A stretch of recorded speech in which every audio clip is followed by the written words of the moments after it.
Namba 5 be bateekeddwako emikono ku kanisa ya Busimbi Church of Uganda Emityana nga basinga ku bano babadde baana ba masomero.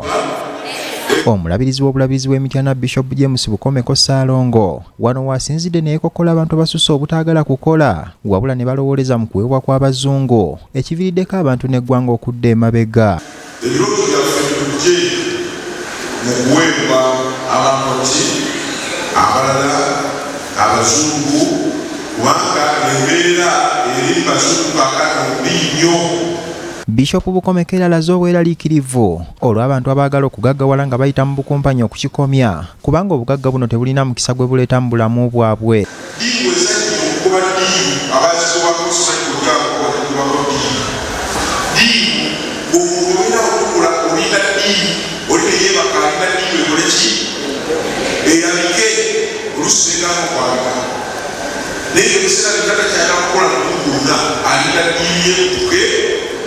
Mu bufu mu Reverend Serwanja Abemere Wooma akubiriza abantu ba Katonda okutola ku birungi by'aba bawadde ne bamuddiza kubanga eyo y'engeri yokka kwasobola okusinziira okubawa ebirungi ebisingawo. Soon and very soon we are going to see that king. Mangu nnyo mangu ddala tugenda kulaba kabaka. Naye akaunti ye yeggula erikooki. But what is your account having? Akaunti ye y'omusejjudde.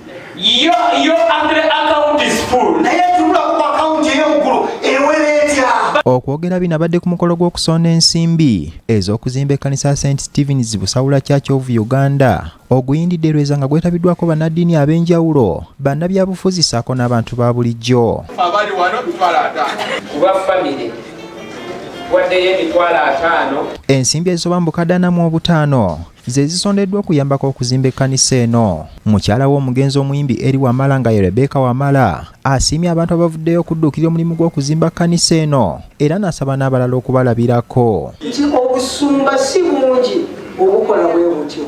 Kale n'olwekyo njagala nnyo okwebaza Mugongo olw'omulimu gwe mukoze nga tukulemberwa mukadde waffe omusumba. Mu ngeri ye minisita omubeezi wa gavumenti ez'ebitundu mu Bwakabaka ow'ekitiibwa Joseph Kawuki asabye gavumenti okuteeka ennyo essira mu kusomesa n'okutumbula ebitone by'abayizi kibayamba okukula nga balina entandikwa kwe basobola okutandikira okufuna ensimbi. Ebitone biyamba omuntu okumuwa akadala kwayimirira okukola ebirala. Tulabye abantu bangi nga bayingidde ebyobufuzi munnabitone wayingira mu byobufuzi agenda n'ettutumu lye.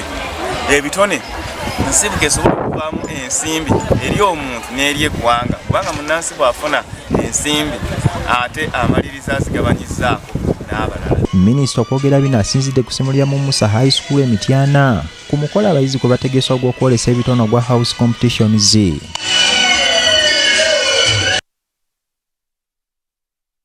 Ate yakulira enzikiriza